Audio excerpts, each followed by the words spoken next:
This is RTE Pulse.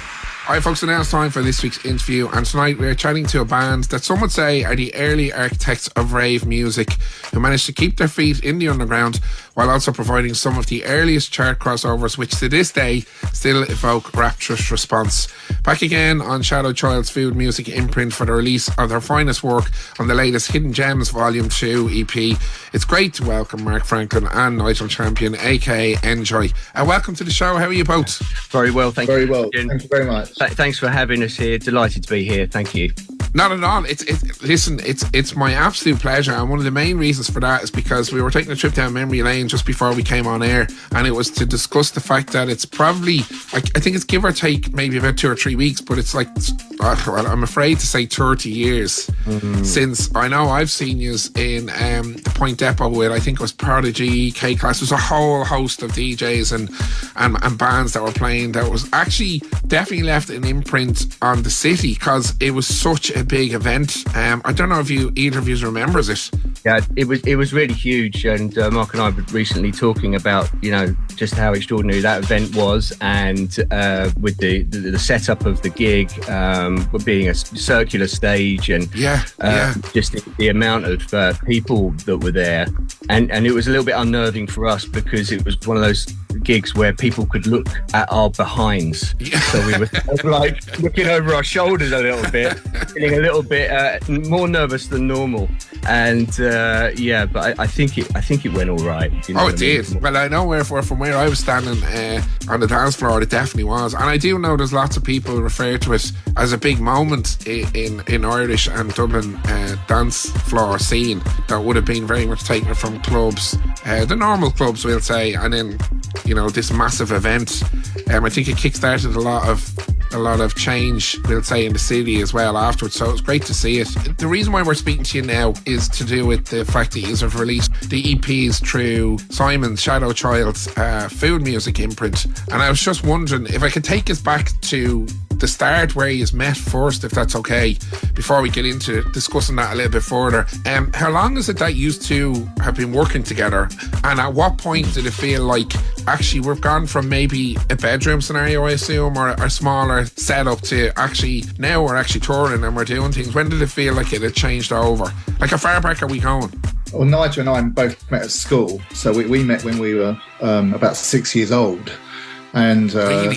Yeah, so it was as far back as that, and we were mates at school, and both of us were sort of lent towards music a little bit, piano lessons, that kind of thing. And you know, when we became sort of 10, 11, you know, I had a guitar, and that Nigel was on the piano and that, and he used to come over to my house, and, you know, my dad had an organ there and that kind of thing, a little playroom, and we used to mess around. So that's where it first started, you know, like from when we were about 10 really, but we were friends before that. It got a bit more serious, didn't it, in about sort of 1988, sort of 87, 88 time, I think, probably. And we, my brother and our manager at the time, we wanted him to be our manager, and we discussed it, and he did become our manager, and then went on to become Prodigy's manager. But he was hiring a bungalow in an area of Southend, and we actually used that as our rehearsal room. And a lot of the early stuff happened in there. And we sort of just worked in there, and then worked around at Mark's flat. And you're right, it was a sort of like a bedroom scenario, but we always had this urge and this sort of idea of performing this live techno music. Taking out what, you know, doing what DJs did with records, but taking out, you know, 909 drum machines and all the gear with us, and that's exactly what we did. And it was a bit nerve-wracking and temperamental and all of that, but you know, the rest was history, really. EPs wise, was it quick to get, we'll say? Because, you know, from somebody who would have been going out back then, knowing your work and listened to it at raves, buying it, we'll say, buying 12 inches and that. At what point did you feel that, I know you ended up with Deconstruction. That's obviously a big label that's obviously looking for chart releases and stuff like that. So at what point did you go from, actually, we're doing this a little, I don't want to say, bedroomy in a bad way, but you're doing it in a low key, and then all of a sudden you're just touring all over the UK, and probably further afield as well, like. What happened was we had, as Nigel said, we were working in my flat and putting some music together, but we were putting it together just to go out and play live. And then once we had probably sort of like an hour's worth of music, and we thought, okay, maybe we should put this on record and get it out there. And this was in 1989. And we went to a studio, recorded our first EP, which included Anthem. And from that point, our manager went out with the white labels and went round all the shops in London and different places. And the response was fantastic. And Mike Pickering from M People and Hacienda had managed to pick up one of these promos, if you like, or white labels, and was playing in Hacienda. And he phoned up the guys from Deconstruction, who he was like involved with there, and said, "You've got to sign this record." And next thing we know, we were playing at the Astoria in London, and Mike, our manager, had brought about 3 different labels to come and see us, Deconstruction being one of them, and that's where we got signed. And I can imagine as well, with it being at somewhere like the Astoria, I'd say the reaction was massive to the tracks you were playing. So I'd say it was quite an easy decision to sign you, looking at a reaction. Obviously that leads on to more releases, more touring, and the album obviously eventually came out then as well. The album didn't come out till about 1994. Yeah, it was a lot later.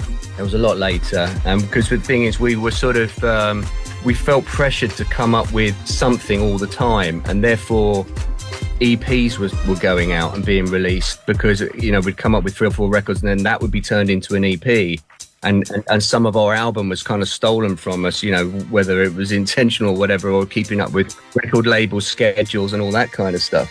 And then we felt like we didn't really have anything new for the album. That's why the album sort of like took a lot of time. But I think going back a little bit, I think what needs to be said is, that we were catapulted to success because we were on the crest of the wave of this whole scene. It was massive. This rave scene was something brand new that was just like, it had this energy of just, it was uncharted territory, and we really felt like we were just like, washed up with this, amazing, new scene of music.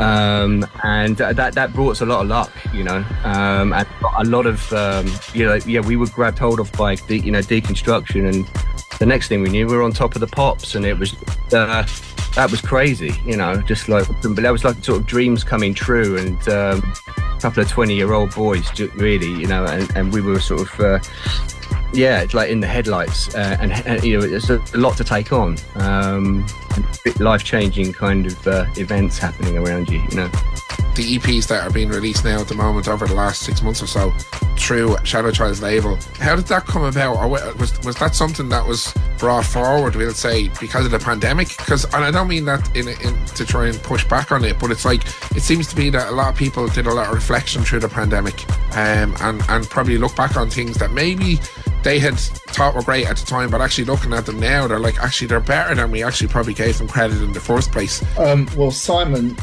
friended us on Instagram, and he started talking about live in Manchester, and I think I sent him a message saying actually we're actually in the middle of sort of recording some of our old stuff which is on Live Manchester but was never released properly, and he took an interest in it. He said, please send it over, and maybe I'll be putting it out. So that's how that started.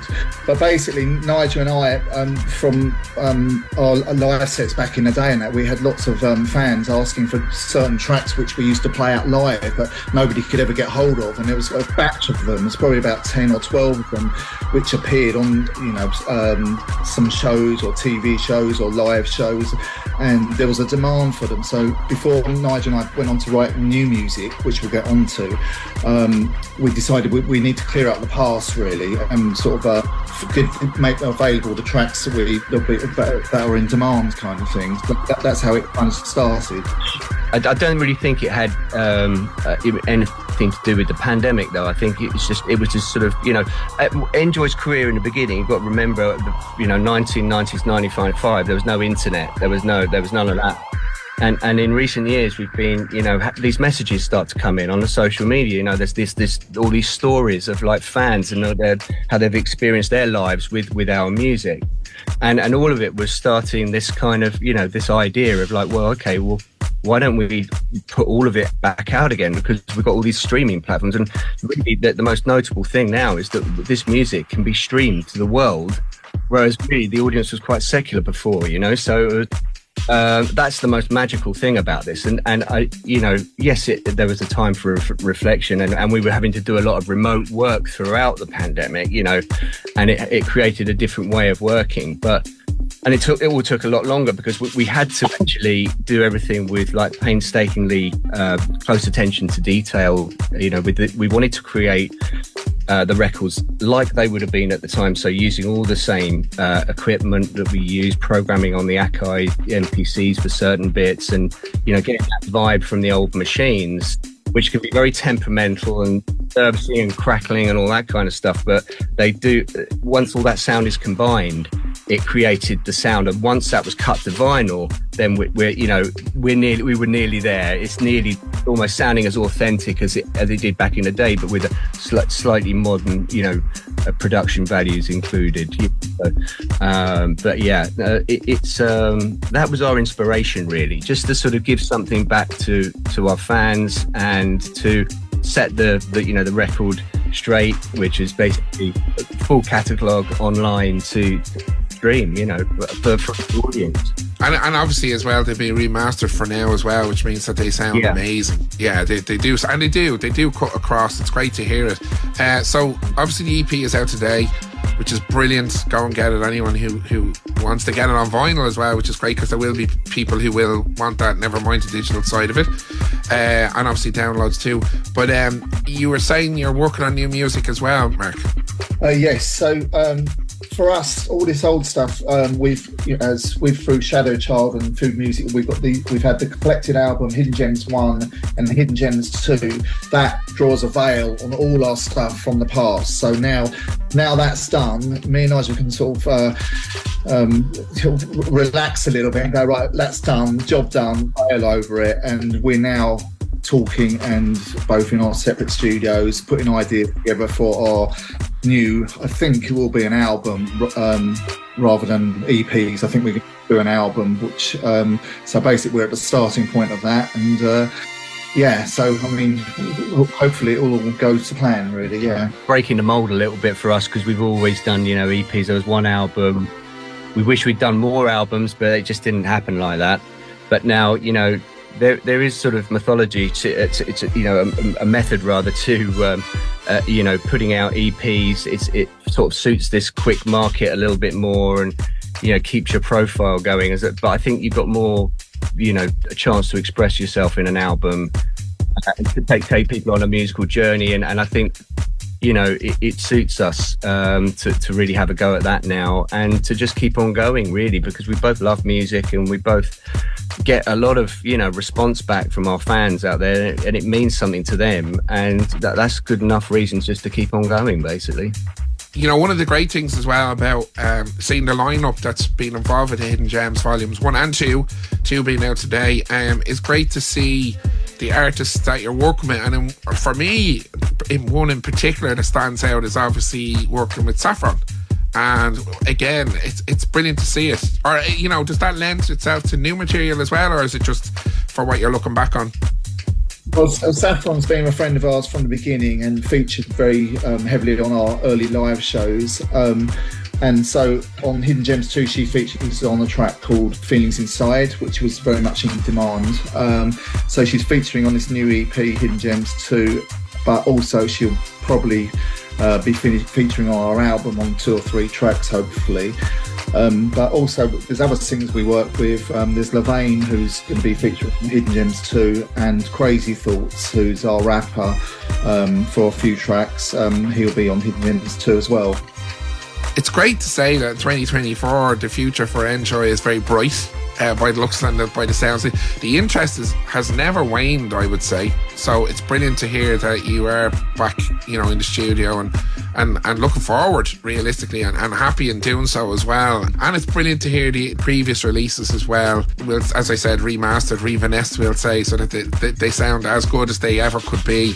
And it's great to, I presume that what will come off the back of all that is probably more and more live appearances too, which I think for anybody who hasn't experienced an N-Joi live experience, because that's the best way I can put it, do yourself a favour and go, because it is amazing. I can't wait to hear what comes next. Hidden Gems 2, Volume 2 is out now today.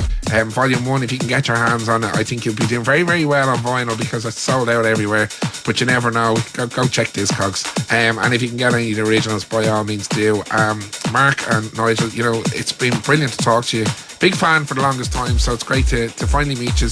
And best of luck with it all, and continued success right through the future. Thank you very much, Ian, and massive respect to all our fans over in Ireland as well. Yeah, there's lots of them. There are a lot of them. Thank you. Cheers, man.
This is RTE Pulse.